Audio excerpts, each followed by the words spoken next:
Well, good morning or good evening or good afternoon, my lovely students. Here we are already, lecture number 2, baby. And today we're focusing on the Qing Dynasty. Well, here are the essential questions for this presentation. You might get a kick because you're going to hear some different background noises.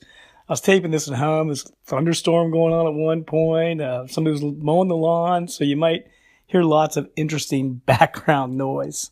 Essential question number 1 is, what was the White Lotus Rebellion and why was it important?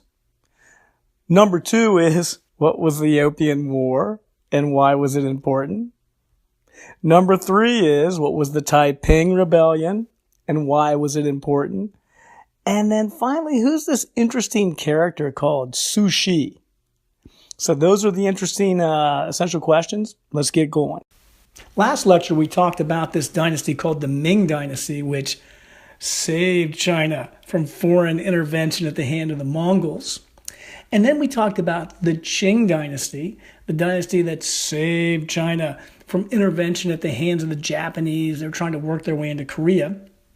And you might remember, if you were in 1181, when I showed you portions of The Last Emperor, the movie about the little kid who was the emperor. He was the last Qing emperor. Hallelujah. So we're going to take this right up to the 20th century in this class.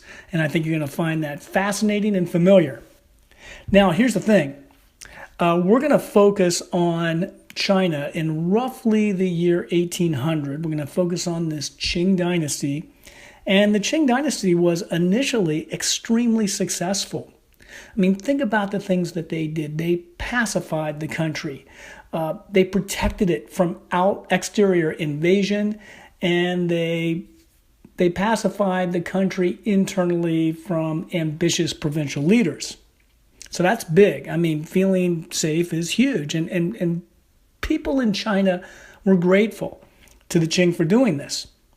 Something else they did, which was very popular, is they worked a lot on infrastructure improvement. I talked about Shi Huangdi's Magic Canal, how they made it navigable again, made it usable again. They built roads, they improved canals, and this fostered a lot of economic activity and wealth.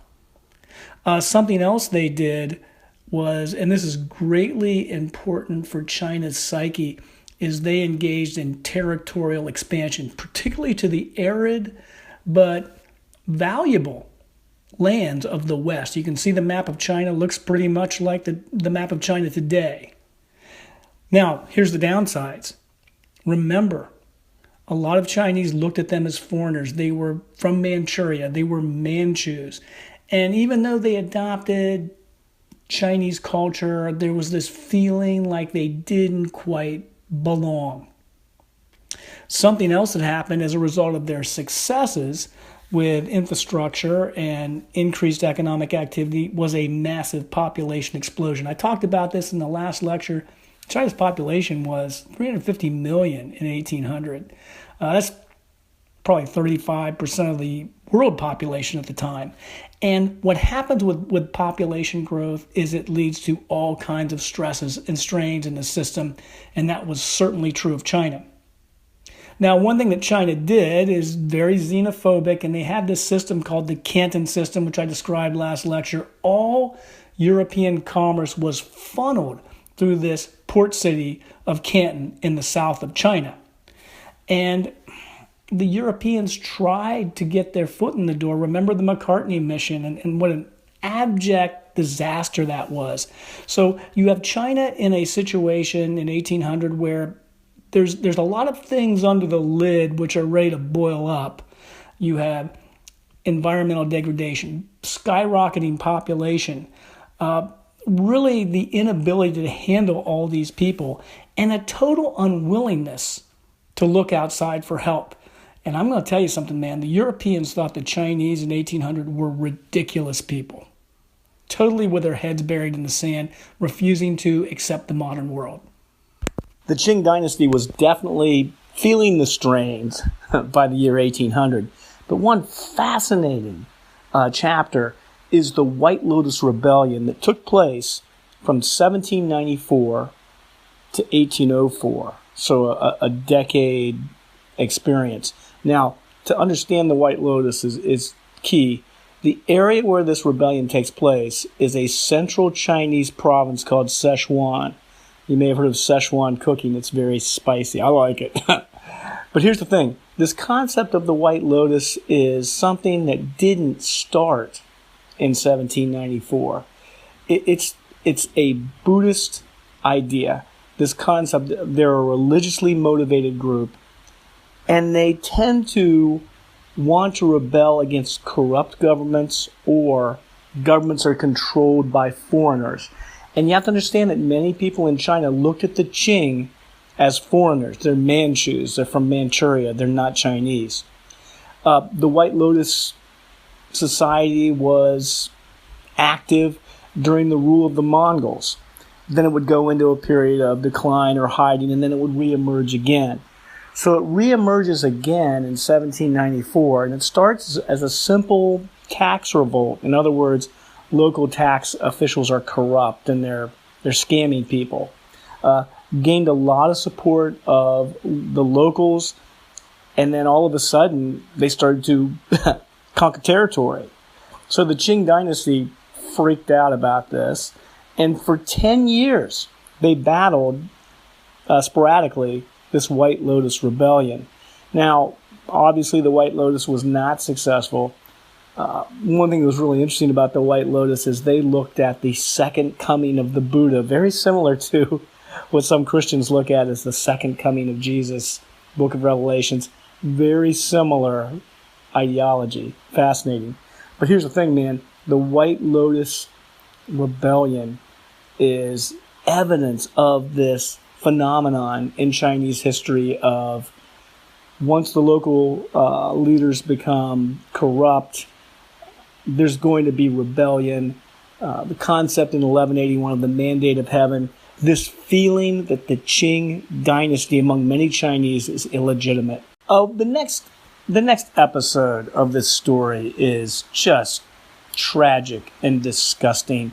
You have to understand how many people outside of Europe and North America just look at imperialism, the concept of Europeans and Americans going out and getting colonies, as one of the bleakest times, most shameful times in world history. And this is a great example. You see, China was closed to ideas and trade from Europe, from North America, and that really upset people in Europe and North America because of that large China market. So the British did something which was incredibly dastardly and sounds like contemporary American conversations. They decided to take a crop, opium, from India, highly addictive narcotic, and start to sell it to Chinese through smuggling channels. In other words, they just couldn't take it into the country and just distribute it. China would never permit that.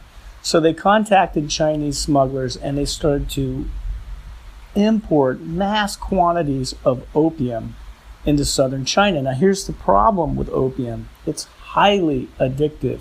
And once you start using it, you want more and more and more and more. It would be similar to, say, heroin today. And so what happened was the British started to get rich off this drug trade. And they wanted to do more of it. Now, the Qing dynasty became alarmed at this development. This is in the early part of the 1800s, the early part of the 19th century.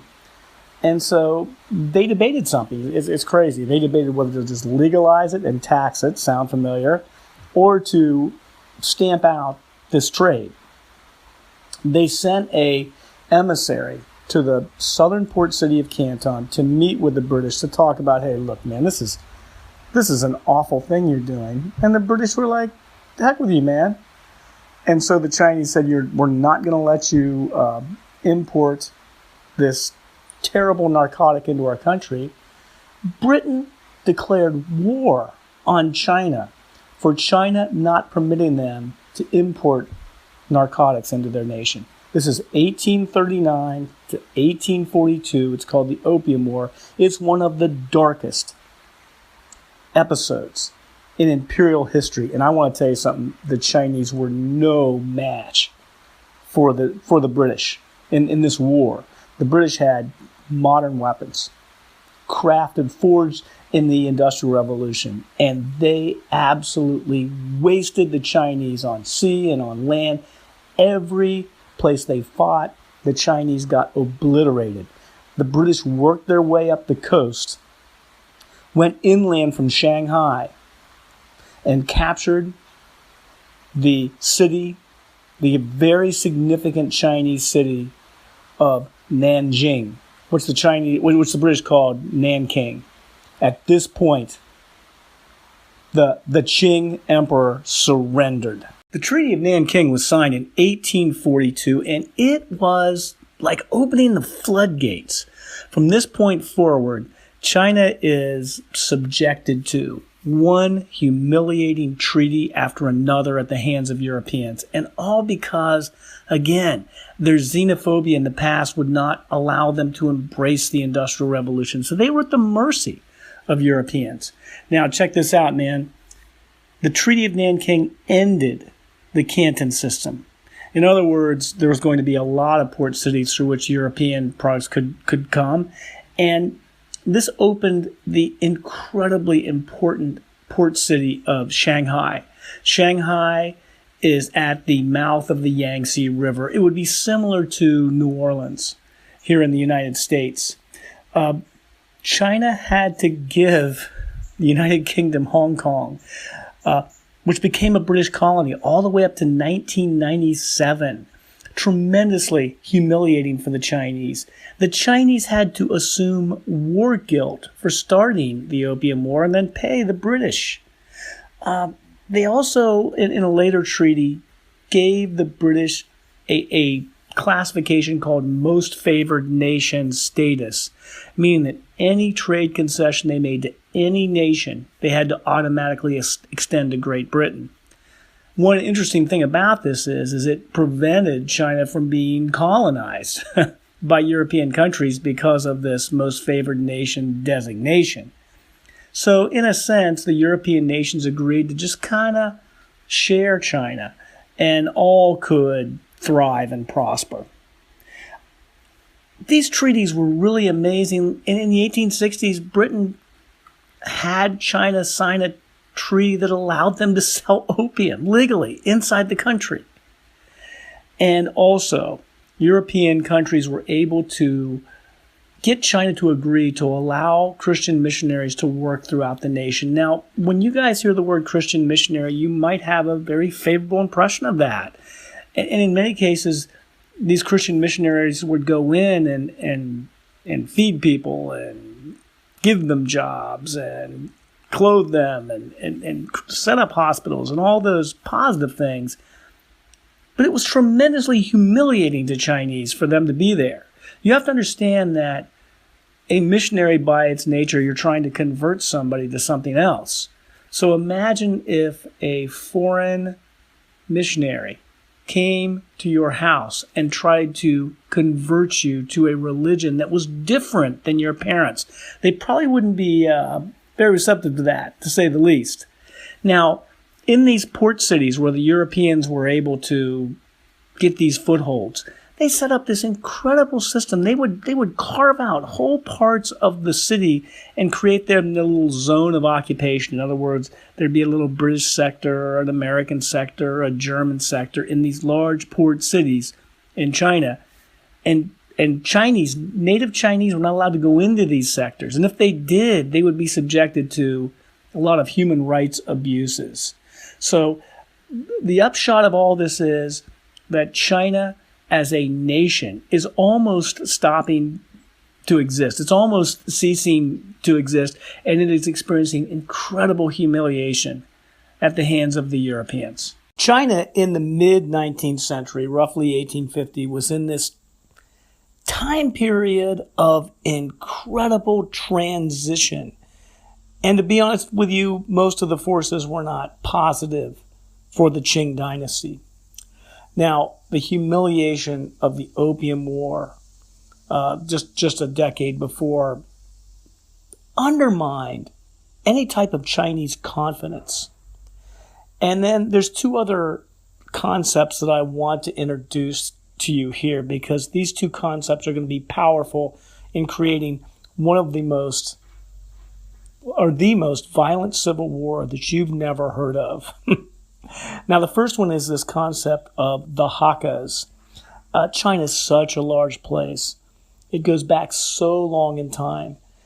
The term Chinese or China is a very generic term. There's lots of variety in the nation, both in terms of ethnic groups and geographic regions and peoples and histories. There's a group from northern China called the Hakkas who speak a variety of Chinese. But these people have an identity, and their identity is to migrate all around China. That's their thing. They're almost nomadic in that respect. So they go to various parts of China, and they work, and they form communities, and then they move again. And so there was this mass migration of Hakkas from northern China to southern China, which was more prosperous. And these Hakkas are going to be the launch pad. This Hakka identity is going to be the launch pad or the ignition for this amazing civil war I'm going to talk about soon. So that's the Hakkas. Now I want to tell you about something that's really disgusting and gross. It is called foot binding. It's this concept, this bizarre concept in Chinese history that you take young girls whose bodies are still very moldable, and you literally fold their feet in half. Oh my gosh, I just cringe thinking about this. And this was done for a couple of reasons. One, just cosmetics. They thought that it really looked awesome to have women's feet extremely tiny. They referred to them as lotus feet. But I think you guys are mature enough. You know that there are various sexual proclivities in the world. And there's a sexual proclivity among some, which is to have a foot fetish. In other words, be really turned on by feet. And this was a national fetish as far as Chinese culture was concerned. Many Chinese men were extremely turned on by feet. And when you see pictures of foot binding, you have to think, what are they thinking? Now, this foot binding thing just seems like this minor, trivial deal. It was a huge deal in China.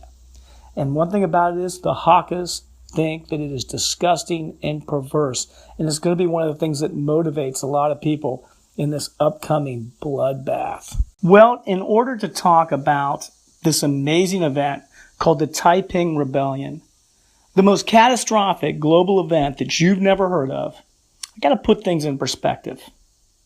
In the mid-19th century, the Taiping Rebellion took place. In the mid-19th century, the American Civil War took place. The American Civil War is the bloodiest war that America has ever fought because obviously both sides were Americans. The casualty rate for the American Civil War, deaths-wise, was 700,000 people. Now, to put that into perspective, the Vietnam War, 60,000 Americans perished. So 700,000 is a lot bigger. In the Taiping Rebellion, they have no idea how many people died. Conservative estimates put it at 20 million. Aggressive estimates put it at 70 million. So tens of millions of people perished in this rebellion, which the American Civil War is dwarfed by comparison. And yet we're so fixated on American history. We think about that as this amazing event.